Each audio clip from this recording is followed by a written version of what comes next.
And I donated to this. Now it's illegal. Should I be worried that the bank can freeze my account? Then you ought to be worried. For an additional boost or a fourth shot for mRNA or a third shot for J&J is being very carefully monitored. Educating our children, that has to be the priority. Why are we even teaching that the color of the skin matters? Because to me, what matters is your character.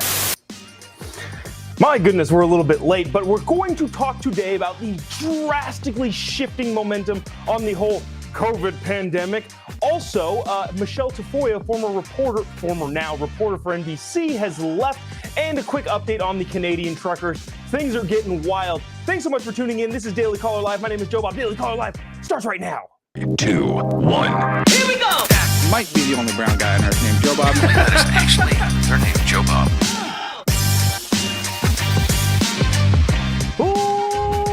Hi from the War Room here at CPUSA in Phoenix, Arizona. My name is Jobob. This is Daily Caller Live. On today, it is February 17th, the year of our Lord 2022. And holy cow, people, the COVID pandemic is shifting drastically. In case you haven't seen the news media lately, everybody's now taking a wildly different approach to how they cover the whole COVID pandemic thing, including the truckers in Canada. There are some wins in Canada. The trucker convoy that is protesting the vaccine mandates by dictator Trudeau up in Canada made some movements, and also some bad things happening. We'll keep you updated on that. And also, if you haven't heard this Michelle Tafoya story, super fascinating. Stay tuned towards the end. Michelle Tafoya, if you don't know, is an NBC sideline reporter for the NFL.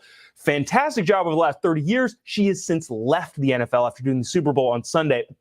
We'll bring you up to speed on why that is in a little bit later on. But we got to get to this first. This is the interesting shifts in COVID policy. Have you been following what's been going on in terms of how quickly things have shifted now that the quote unquote science is in? Really, the science is polling. That's what we've now known. The science is polling. That's what it is. The polling has changed for quote unquote the science. And now, if you haven't been paying attention, people are saying different things. I want to play this clip from Mayor London Breed of San Francisco.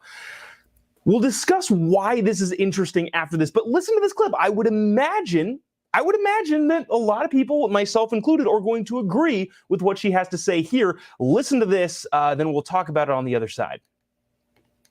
The people of San Francisco have spoken and sent a loud and clear message that we want the school district to focus on their fundamental responsibility. That is educating our children. That has to be the priority. It's not to say that other things like school renamings and other things that are important to the district can't happen. But unfortunately, the failure to educate our kids properly throughout this pandemic is, I think, what many parents were frustrated over, and seeing their children go from these, talkative, robust personalities to all of a sudden, quiet and uncomfortable and just different has been really, I think, a breaking point for a lot of families in San Francisco.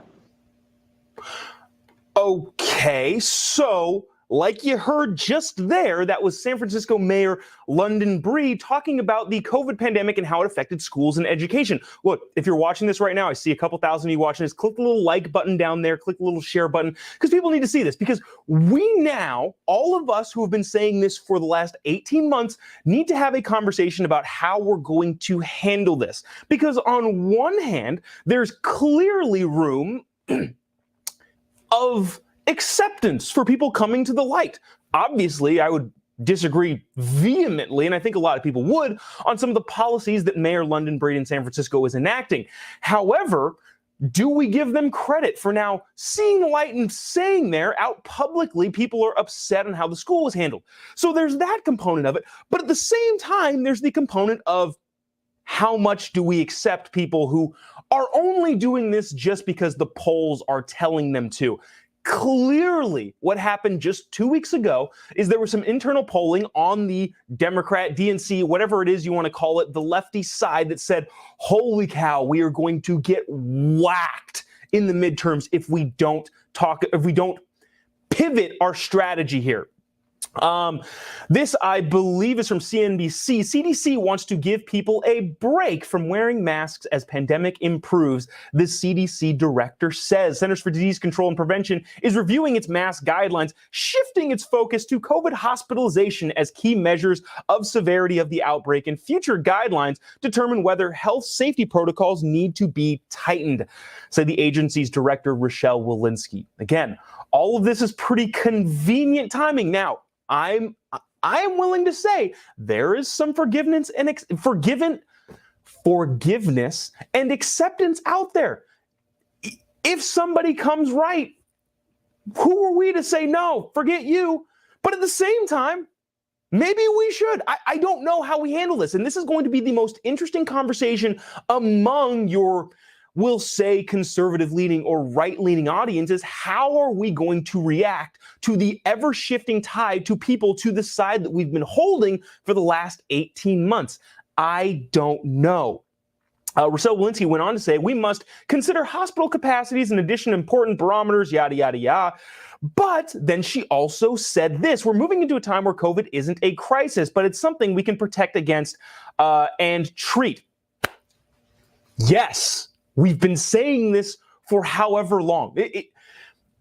At the most conservative estimate, we've been saying this for at least 6 to 8 months. Some people will say we've been saying this for 18 months. We have to get back to normal life. So the question that we all are going to have to wrestle with for the foreseeable future is, how much do we accept their slow but willingness to come to the right side? And I don't mean right side as in right side of the aisle. I mean like the correct side in terms of looking at COVID as is what it is. Or how much do we go, no, you took way too much power and we're not going to accept that at all going forward? This is a conversation people are going to start having to have. It's a conversation that needs to be had, especially coming out of this pandemic. But it is interesting, too. I also want to bring up, on Tuesday, Walensky told a closed-door meeting of lawmakers that kids should still wear masks. So there's that. Haven't gone completely full circle.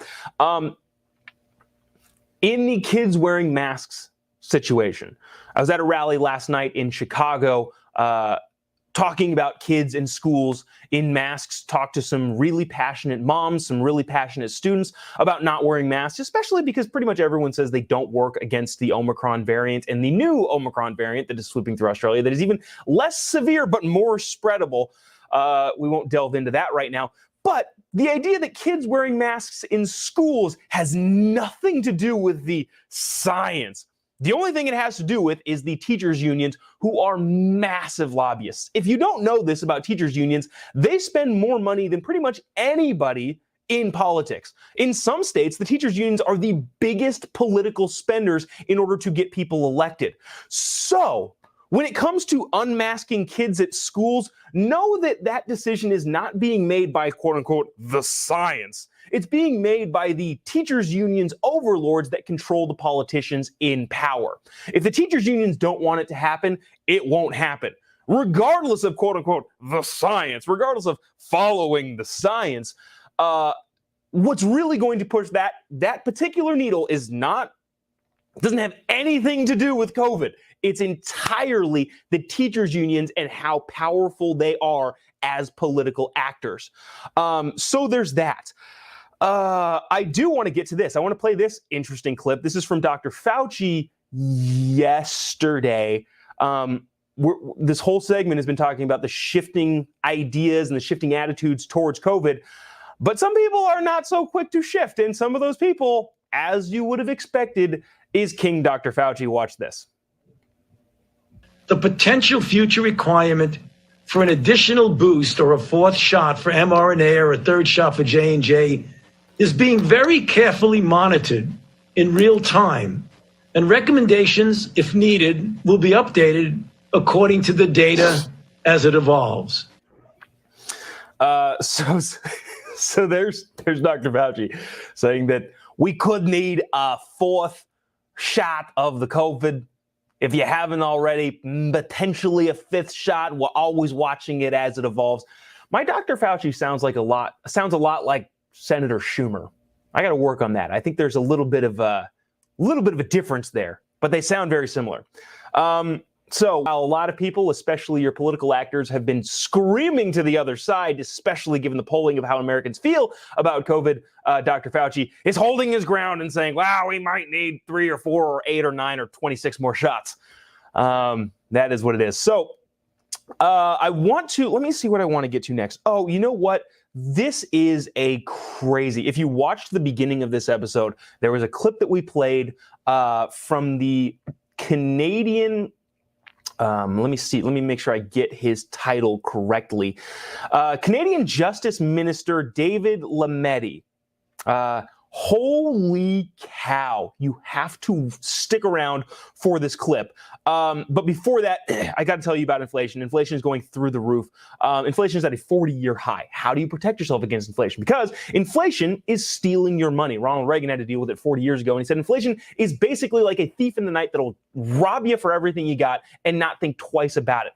How do I protect myself, Jobob? Well, great question. The answer is invest in gold. If you don't have gold already, you need to get your money into gold, or else you're going to lose your savings due to the government sabotaging the US dollar. So how do you invest in gold? How do you learn about that? Well, if you text our friends at Birch Gold at 989898, text Jobob to 989898, that's Jobob to 989898. Our friends at Birch Gold will send you a free, no obligation, no risk packet that tells you everything you need to know about investing in gold. So protect your savings, protect your financial future, protect your family's savings by investing in gold today. If you have an existing IRA, an existing 401k, you can roll those in to a gold-backed IRA and protect yourself against the government sabotaging the value of the US dollar. Do it today. Text JOBOB to 989898. That's Jobob to 989898. Let's see. This is an astonishing clip.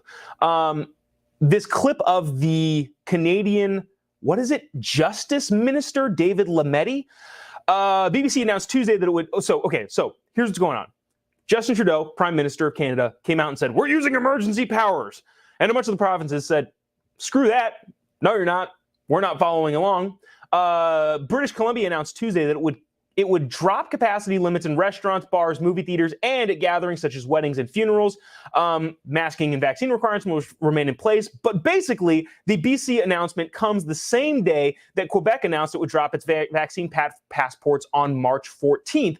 The decision is a stunning reversal of the province just a few weeks ago that floated the idea of a tax for the unvaccinated. Even Canada is shifting drastically. Apparently, the truckers had some sort of effect in Canada. Of course they did. But I think the biggest thing here is that the provinces are basically giving a big old screw you to the Prime Minister who's saying, well, we need to mandate all of this. This is an emergency. I need to take absolute power.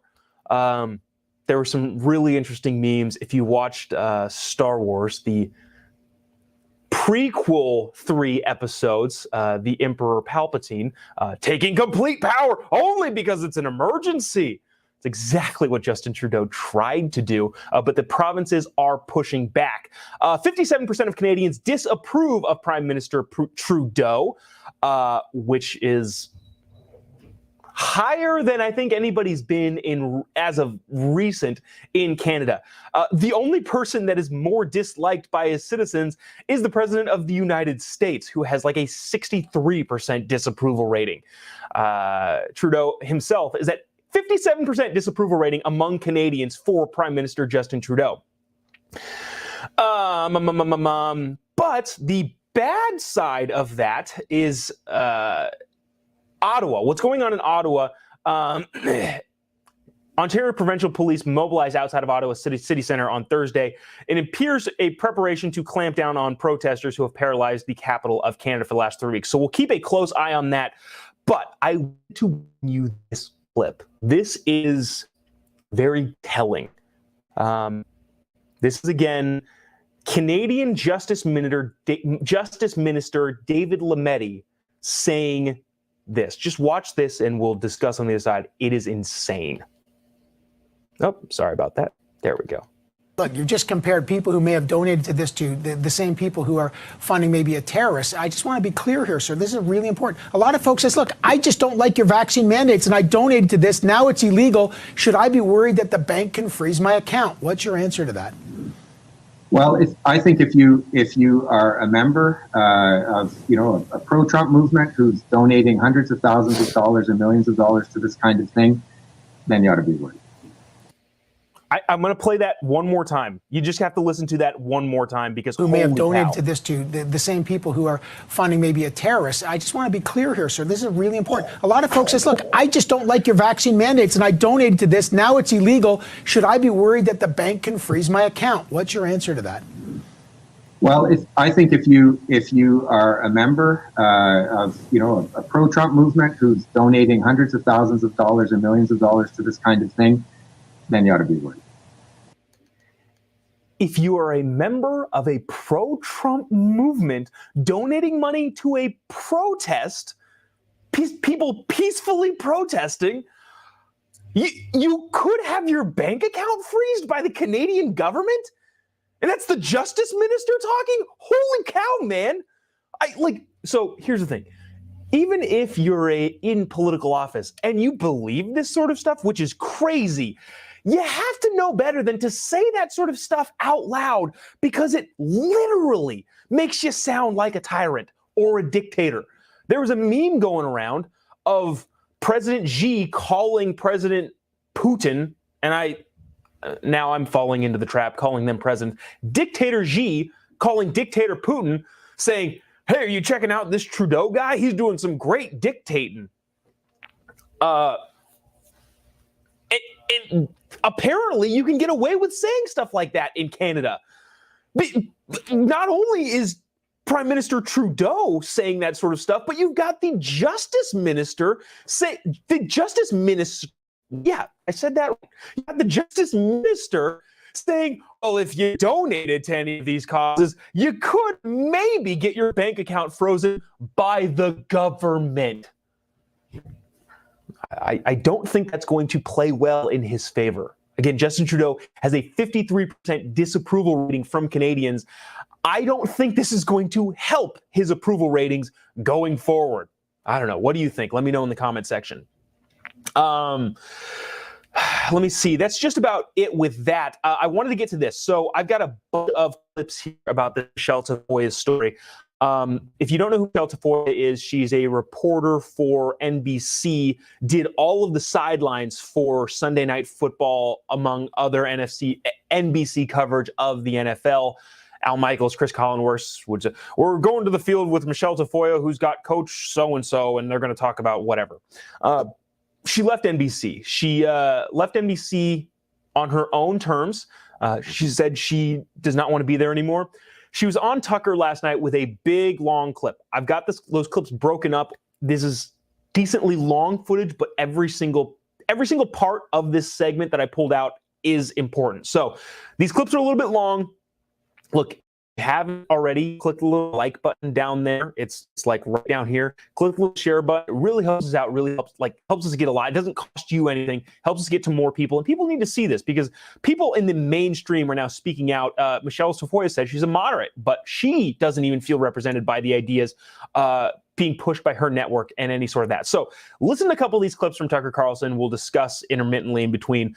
Check this out. Michelle Tafoya, big-time NBC contributor, left NBC this week. So that was Sunday. This is Wednesday. After nearly 30 years covering sports, Michelle Tafoya has decided to step away from NBC Sports. She said she made the decision wholly on her own. She was not forced out. And she's doing it because she wants to be in a role where she can speak openly. My kids in school. Sorry. Okay, so there's that. So Tucker basically says she left NBC, want to speak openly.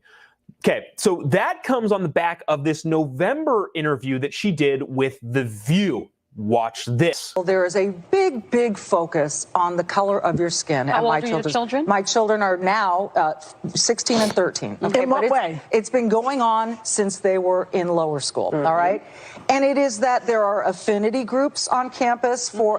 My son's first best friend was a little African-American boy. They were in separable. Get to a certain age, they start having what's called an affinity group, which means you go for lunch and pizza with people who look like you.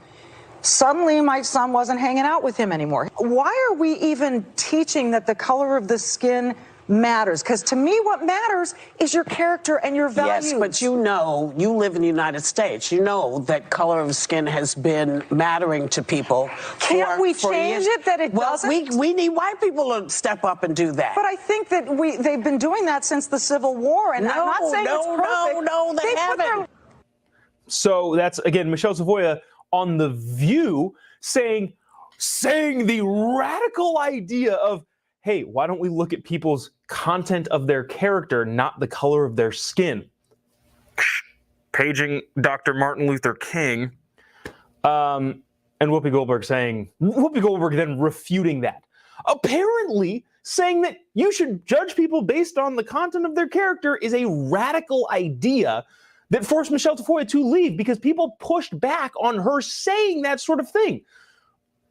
I don't want anybody, I don't care about skin color at all. Personally, in a meritocracy world, in a capitalist society, there's no advantage to doing that. If somebody's good at their job, great. If somebody's a good person, great.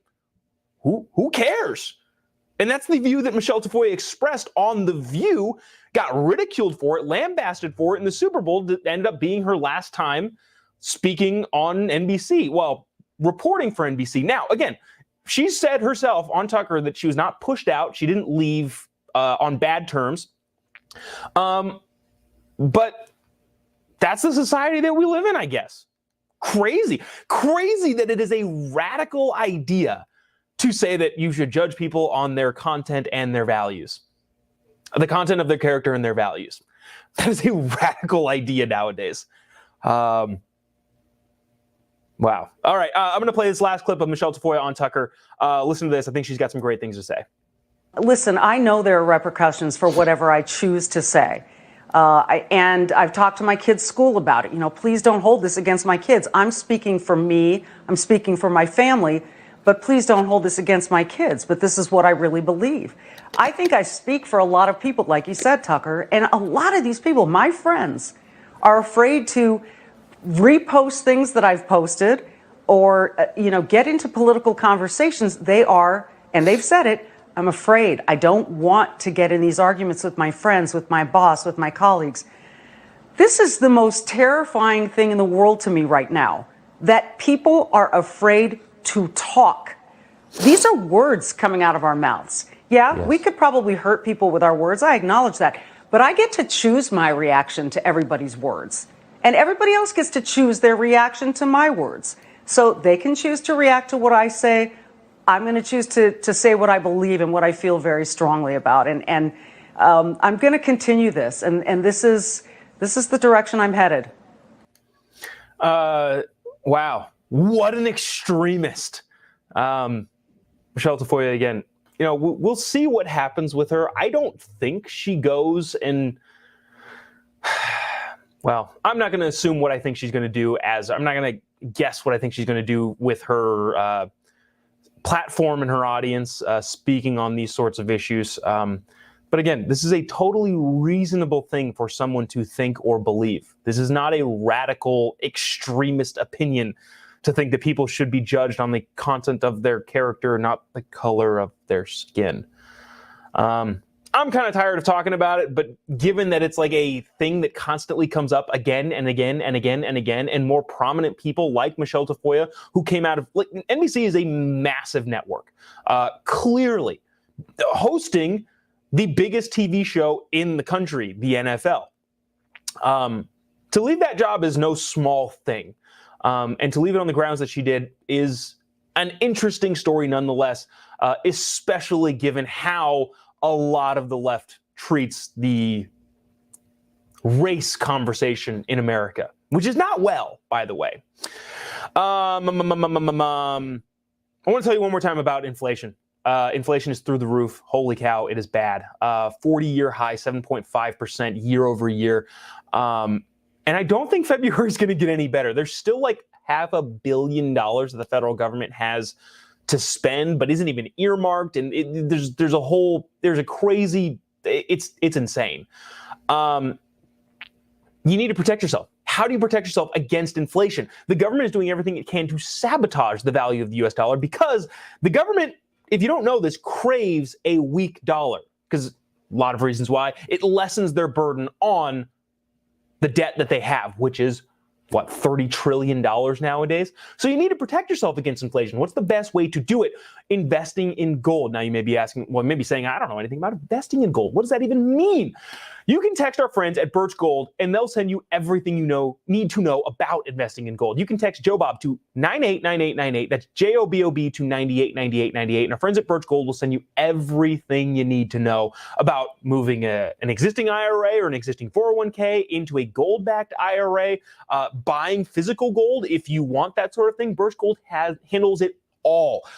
They are an A+ Better Business Bureau rating, help thousands of Americans protect their financial future and their family's financial future. Do it today, friend to friend. Text JOBOB to 989898. You won't be sorry. You need to protect yourself against the inflation monster. It is coming for your savings, and the government is not doing anything to slow it down. Let's see. That's going to do it for us today. Maybe, I'm hesitant. So last night I was at a rally in Chicago talking about ending mask mandates. And it is unbelievable to see the diverse group of people that are all about ending these mask mandates that are existing. There are some places in this country that you're listening to this, maybe you're in Texas, maybe you're in Florida, maybe you're in Kansas, some of these other states, that you're thinking, you guys are having rallies to end mask mandates? Yeah, unfortunately, in states like Illinois and places that are controlled by deep blue metropolitan areas like Chicago, there are needs still to have rallies to end mask mandates. But one of the interesting things that I saw last night, which was fascinating to me, is just the wide variation of people. Old, young, black, white, Asian, Hispanic, literally every type of American you can think of was at that rally last night. And it's fascinating to see all of these sorts of people come together to say the government is overstepping its bounds, and exert the strength and energy that they have. Won't go into like all of the details on what those look like, but if you do happen to attend something like that, it is a great reminder that identity politics should be very dead and gone, because of the massive amount of people from all different backgrounds and cultures coming together for a cause that they believe in. That's what I think America is, and that's what I think a lot of people are doing nowadays, especially regarding COVID. That's going to do it for us today. We'll see you tomorrow back in the dingy bunker. You know what? Actually, I forgot to mention, today is the 100th episode. Holy cow, this is the 100th episode of Daily Caller Live with yours truly. For those of you who have been watching every single episode and listen to the podcast, I know there are some of you out there that watch every single day or listen every single day. I really, really appreciate it. Never in a million years did I think I would be doing this. This is a very interesting trajectory in terms of career path. I really, really appreciate you. I appreciate the Daily Caller for giving me this platform. Neil, Jeff, Richie, everybody over there who's been super supportive. We're at 100 episodes. Super, super grateful for all of that, all of the support from Daily Caller, from you. We'll see you for another 100 more, and hopefully 1,000 more after that. So if you've been with us the entire time, really, really appreciate it. That's going to do it for today. We'll be back in the dingy bunker tomorrow, talking about the news of the day. Maybe Biden will say something over the next couple hours, and we'll get to bring it to you then. We'll see you then. Thanks for tuning in. God bless America.